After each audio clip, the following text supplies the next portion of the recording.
چن لے مجھے بھی اپنے سجدہ کرنے والوں میں یا رب، کب تک بھاگتا رہوں گا تجھ سے تیری ہی دنیا میں۔ جوانو، اگر قیامت کے دن امام حسین کے ساتھ کھڑے ہونا چاہتے ہو تو نماز کبھی نہ چھوڑنا، پھر نماز سے دوستی لگانا، نماز سے یاری لگانا۔ امام غزالی فرماتے ہیں، جب تو اللہ کو سجدہ نہیں کرتا پھر اس کا دیا رزق کیوں کھاتا ہے؟ ایک بزرگ کی آنکھوں کا آپریشن ہوا نا، تو ڈاکٹر نے کچھ دنوں کے لیے سجدہ کرنے سے روکا۔ بزرگ نے کیا کیا؟ کھانا پینا ہی بند کر دیا۔ 2 دن گزر گئے، 3 دن گزر گئے، بابا جی نے کچھ نہ کھایا۔ گھر والوں نے پوچھا، بابا جی ڈاکٹر نے تو آپ کو سجدہ کرنے سے روکا تھا۔ بزرگ رو کر کہتا ہے، روکا تھا، جس مالک کو سجدہ نہ کر سکوں اس کا رزق کھاتے ہوئے مجھے شرم آتی ہے۔ بیٹے، جس مالک کو سجدہ نہیں کرتا پھر اس کا دیا رزق کیوں کھاؤں؟ اے کریم رب کی چوکھٹ کو چھوڑ کر غیر کے دروازے پہ جانے والے انسان، اور پھر تجھ سے بہتر تو وہی کمیاروں کا کھوتا نکلا۔ اگر مالک کھوتے کو چارہ نہ ڈالے تو کھوتا پورا دن باہر سے چر کر آتا ہے، شام کو نوکری مالک کی کرتا ہے۔ اے انسان، کتنا نادان ہے تو کہ تو کھاتا بھی مالک کا ہے، نافرمانی بھی مالک ہی کرتا ہے۔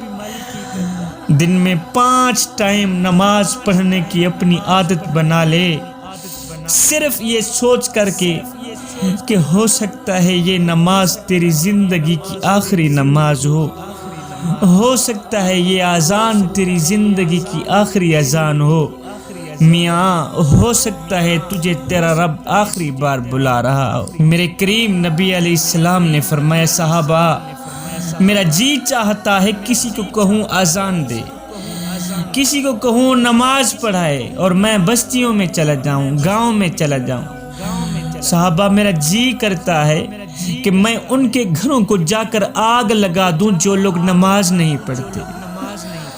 ہے میرا جی چاہتا ہے کہ میں ان کے گھروں کو جا کر آگ لگا دوں جو لوگ نماز نہیں پڑھتے۔ جوانو، نبی نے صرف چاہا ہے، آگ نہیں لگائی۔ نبی کی چاہت پر اللہ نے جو ہم پر آگ لگائی ہے وہ آپ لوگوں کے سامنے۔ مال کے ہوتے ہوئے بھی راتوں کو کروٹیں بدلتی رہتی ہیں، نیند نہیں آتی۔ یہ آگ نہیں ہے تو کیا ہے؟ دل بے چین ہے، دل بے قرار ہے، دل بے اطمینانی کا سبب بنا ہوا ہے، یہ آگ نہیں ہے تو کیا ہے؟ اولاد نافرمان نکلی، گھر میں سکون نہیں ہے، چین نہیں ہے، محبتوں کا جنازہ نکل گیا ہے، یہ آگ نہیں ہے تو کیا ہے؟ آخر یہ آگ کیسے بجھے گی؟ جوانو، کریم رب کی چوکھٹ پہ آ کے سجدے میں جا کے اللہ کے حضور ایک آنسو بہا لیا کرو۔ اے خشیت الہی میں نکلنے والا آنسوؤں کا وہ قطرہ اس آگ کو بجھا ڈالے گا۔ اللہ اکبر۔ اس آگ کو بجھانے کے لیے پانی کی ضرورت نہیں ہے، تمہاری آنکھوں سے نکلے آنسوؤں کی ضرورت ہے۔ فرصت نہیں ہم کو گھر سے مسجد تک آنے کی، فرصت نہیں ہم کو گھر سے مسجد تک آنے کی، خواہش رکھتے ہیں قبر سے سیدھا جنت جانے کی۔ میرا اللہ فرماتا ہے، میرے گنہگار بندے، میرے دروازے پر اگر فرعون آ جاتا میں تو اس کو بھی بخشنے کے لیے تیار تھا، تو ویسے ہی میرا اپنا ہے۔ تیرا میرا تو ذاتی تعلق ہے، اس لیے کہ تو میرے محبوب کا امتی۔ اے بندے، ایک بار تو میری چوکھٹ پہ آ کر تو دیکھ، ایک بار اپنا دامن پھیلا کر تو دیکھ۔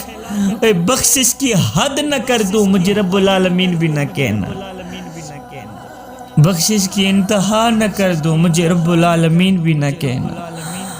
آج کسی کو کہا جائے میاں نماز پڑھا کر تو آگے جواب ملتا ہے، شاہ جی میرے کپڑے پاک نہیں ہیں، میرے کپڑے پلید ہیں، کپڑے پاک نہیں ہیں، میرے کپڑے پلید ہیں۔